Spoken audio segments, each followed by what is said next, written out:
Everybody set? Okay. Thank you for being here today.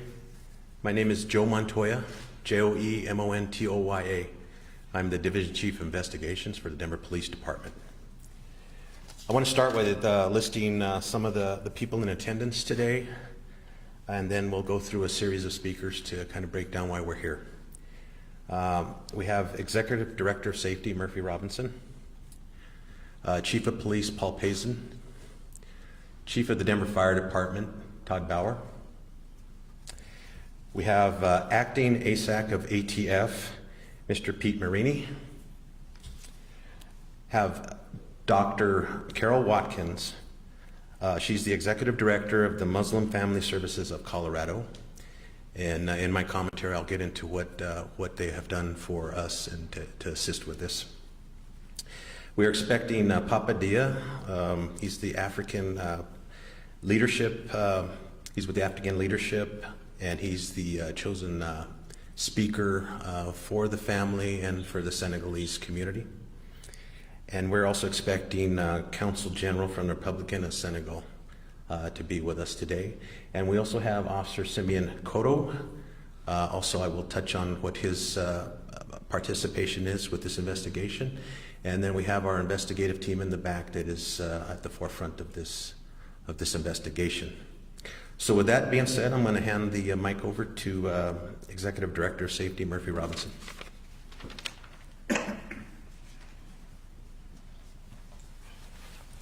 Good afternoon, everyone. Wow. On behalf of Mayor Michael B. Hancock and the Department of Safety, I want to thank you all for being here to discuss this tragic case and how you can help us with this investigation. I want to acknowledge the partnership that is being experienced.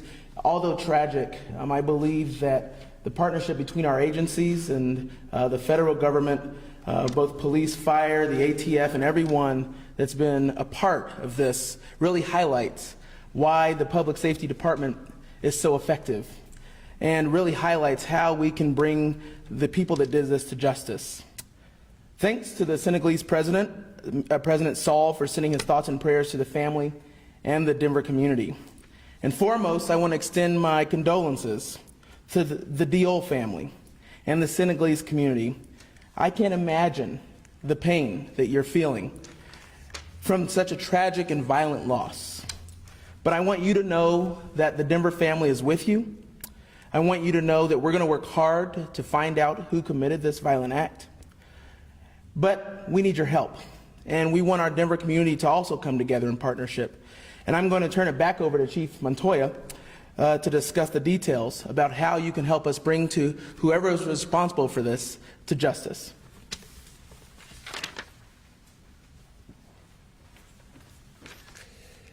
And I want to extend my apologies to Mr. Mike Mills, the President of Crime Stoppers, who is the primary reason we're here today. So I obviously looked to the left more than I looked to the right, so I apologize for that. So I'm going to quickly touch on the crime. I ask that we hold questions till the end. I will return to the podium if you have any questions about that. We responded the early morning on Wednesday to assist the fire department with a fire. At that time, that was the reason for our response. Quickly determined that there was individuals that perished in the fire. To the count of 5, as far as we could tell that day, was 3 adults and 2 children. Because early on in the investigation, we determined that this fire was intentionally set, it was then converted into a homicide investigation. First and foremost, I want to thank the community, the Senegalese community, for their support at the scene. They showed up en masse, and they were there, and they were an integral part of helping the immediate family members through that process, because it was very difficult, and they've been by their sides ever since. I want to thank our support in the investigation. Fire from the front end has been there by our sides, and we quickly turned to the ATF for their assistance, because one of the responsibilities, federal responsibilities of ATF is arson investigation. So they brought their expertise and resources to help us immediately, and they've been very valuable in helping us quickly determine what potentially might have happened there and helping us gather as much evidence as possible. And then our partners, our friends, Crime Stoppers, who are always there for us, right on the front end of these things.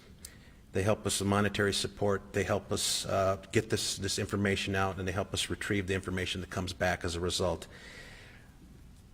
I want to say there is a substantial monetary reward in this, and part of it is through Crime Stoppers, and part of it is through the financial assistance or the contributions from the ATF as well. Puts us at an amount of $14,000 on this Crime Stoppers reward. I want to say that there could be additional additions to this Crime Stoppers bulletin as we develop information that can be crucial in solving this crime. When we feel it's appropriate to share with the community, we will be pushing it out in connection with this original Crime Stoppers bulletin, as well as any additional monetary donations that go towards the reward from the community. We will continue to add to that as they come in. Beyond the money, what I'm asking for is a heartfelt plea. I want people to look into their hearts. I want them to see the picture of this family and understand that this was a family that was thriving. They were headed the right direction. Mr. Diol, I believe they called him Jibi, was his name to his friends and family. He was doing all the things he needed to do to provide his family with an amazing life in America. And that was all cut short on that day. So I ask if you have any information on this crime, we ask that you look into your hearts and do the right thing. Do it for the right reasons. Because we need to find these individuals or individual, and we have to be able to hold them accountable for what they did on that day. We owe this to that family. We owe this to the Senegalese community, and we owe it to the country of Senegal. So with that said, I'm going to hand it over to the President of Crime Stoppers, Mr. Mike Mills.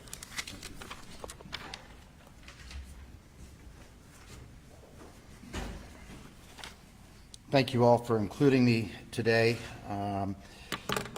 My family would like to share our condolences and prayers with the entire Joel family and their many friends here and in Senegal.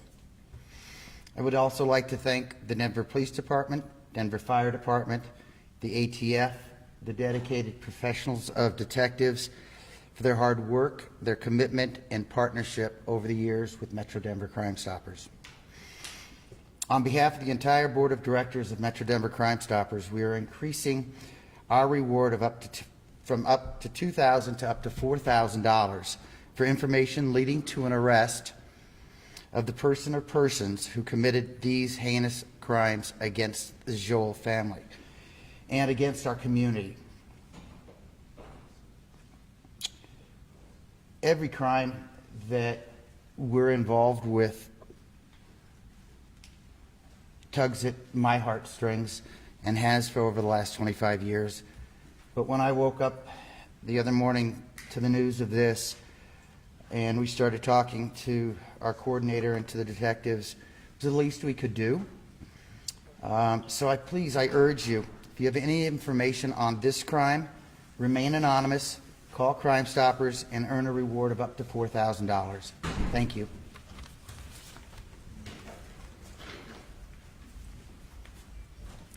Thank you, Mr. Mills.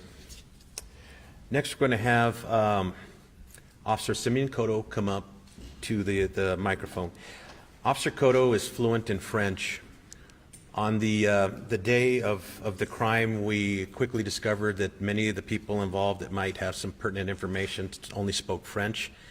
Officer Cotto volunteered to come out, and he assisted with that. What we're going to do now is, because we want this message to get out to our entire community, we're going to ask him to come and read the short narrative from the Crime Stoppers Bulletin in French. Thank you. Thank you, Chief. Good afternoon, everyone. Bon après-midi. Le 5 août 2020, Djibril et Adja Dior ont perdu leur vie dans leur maison. Leur petite fille de 3 ans a aussi perdu sa vie. Ils ont tous été tués dans le feu. Avec Hassan Dior et sa fille, une petite fille de 3 ans qu'on appelle Awa Beye. Le feu a été activé dans la 53e rue, North Truckee, la rue de Denver, dans les environs de 2h30 du matin. L'incendie, il semble que l'incendie a été intentionnellement activé par des inconnus. Et ces inconnus ont fui les environs de la maison après avoir activé le feu. Le département de police de Denver, avec le Metro Denver Crime Stopper, aura une récompense de $14 000 à toute personne qui pourra nous aider à résoudre ce crime. Merci.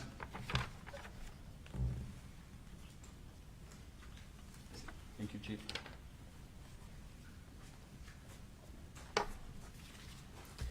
Okay, at this time, some of our honored guests have shown up, so I'm going to now ask Papa Dia, the founder and president of African Leadership and primary spokesperson for the family and the Senegalese community, to come up and say a few words.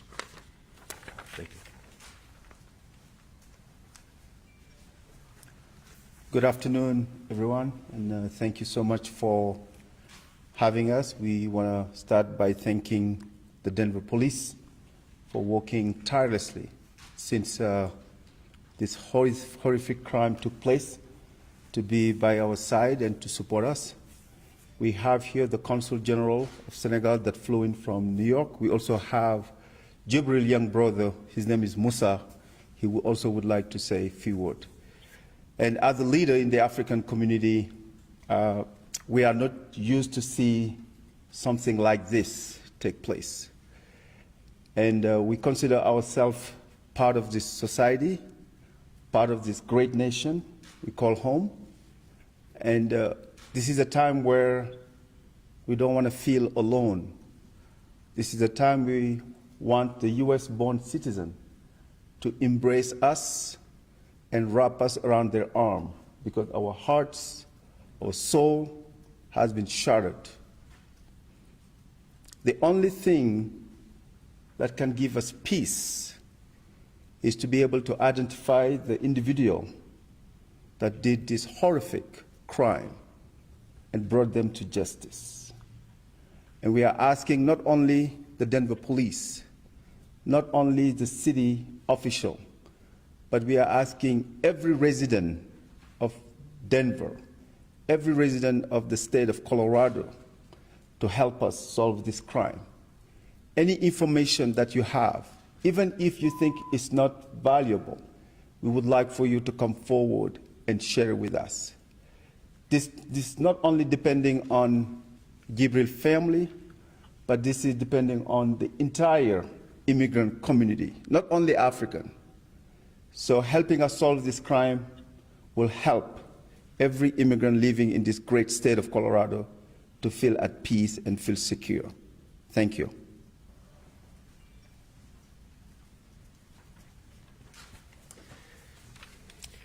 Thank you.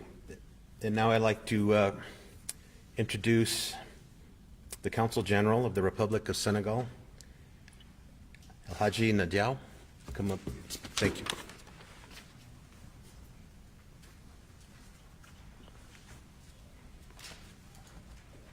Thank you, Chief. Thank you very much. Greetings. Good afternoon. I would like to, on behalf of the government of Senegal, express our gratitude to the Denver Police. What you've shown so far is very encouraging. We appreciate it. We see all the efforts that have been done since yesterday. Detective Baker had come and kindly met with the family and had shared with us some assuring words. All we are asking for and that you are concerned about is for justice to be served, for whoever did this to be found and to be brought to justice for the sake of peace and security in this great city of Denver, but also for the sake of comfort to its citizens, including Senegalese nationals. I am again grateful for all you have done thus far and look forward to what you'll be doing in the future to bring this to a closure. Thank you.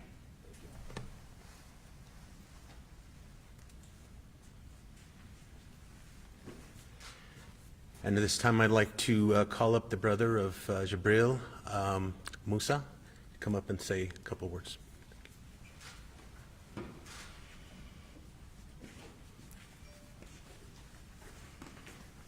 Thank you.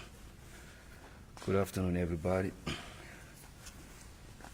I'm the youngest brothers, those people who lost their lives. That was my family, my everything. It's hard to really talk right now because still heartbroken and so emotional right now. But it hurts a lot just to wake up and lose your family like that. Nobody doesn't deserve this. Nobody, no family didn't deserve this. We're gonna miss them a lot, a lot.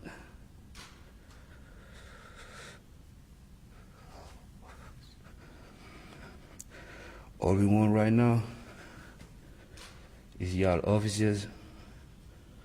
We just want y'all justice. We just want y'all justice. Y'all can do all your power you could to just help this resolve, because this just hurt a lot, you know, losing your family, all your family in one time. But we just want justice. Thank you.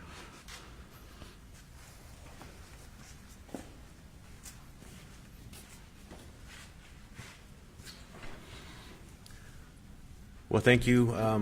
I want the family, the local community of Senegal, and the country Senegal to know you have our full commitment and devotion to this case.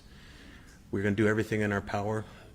We're going to rely heavily on the community to assist us, and we have every hope that we are going to find the individual or individuals responsible for this and bring them to justice.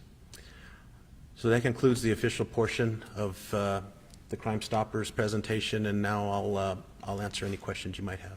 Chief, in the crime alert, you say it's mentioned that a car was seen fleeing from the scene. What can you tell us about that? At this time, we don't want to discuss that because we don't want individuals to get rid of evidence or destroy the car or hide the car. So we didn't want to disclose any more information on that. It'll just it'll hurt the case at this point. What makes it, do you think, arson in this case? What did you find at the scene that makes it a fire that you believe was deliberately set? Well, I can't get into the detail. We're relying on the expertise of the Denver Fire arson investigators, the ATF, and some of the evidence collected at the scene, but I can't say much more than that right now. I know you don't have suspects identified yet, but are you investigating it as a hate crime or a bias-motivated? Not right at this time. We don't want to get tunnel visioned into a motive. There are some cases on the front end. It's very evident as to what the motive was for a crime. This is not one of those cases. So we have to go into it very open-minded and look at every possible angle. And if at some point we determine it was hate motivated or bias motivated, then we will definitely share that with the community. I know that you can't really talk too much about evidence, but a couple of days ago, the fire department told us that they were going to have an arson detection dog there. Did that dog hit on anything, just in terms of whether an accelerant was used? Again, I don't want to get too much detail. We did have an arson dog on scene. I think they were effective with the investigation, and I won't say anything more about that. Heard from the neighbors that the fire may have started in the living room. Can you say anything No, we cannot. Can you say how many individuals or suspects the department's looking for? Is it just one person? Or? I can't discuss that at this point. Thank you. I just want to make sure that you did determine that it is arson. It's not just suspected arson. Yeah, we're investigating as a homicide, so that means that we believe it was intentionally set. Yes. Do you have, can you say anything about whether one specific person was targeted? We do not know that. We absolutely do not know that. That's not even something that I don't want to share. We just do not know at this point. Have you questioned anyone so far in connection with this fire? No, other than the immediate, the family members that were in the home at the time were the only ones that we have spoke to about that. Were there any cameras in the neighborhood that might have caught the vehicle that you're looking for? There were several cameras in the area, and they were still examining that evidence, and hopefully it'll produce some information that'll help us solve this crime. Chief, can you put this into historical perspective? When was the last time the Denver Police Department helped Denver fire with this many casualties or people who died? Well, the only one that comes to mind to me was probably around 2012, 2013 at Farrow's up on Colorado Boulevard, but that was more of an arson to cover up a homicide. The individuals had been executed inside, and then the building was set on fire. And that's the only one that comes to mind, so I wasn't really prepared to answer that historically, but I only know about that one because I was there. Okay, thank you.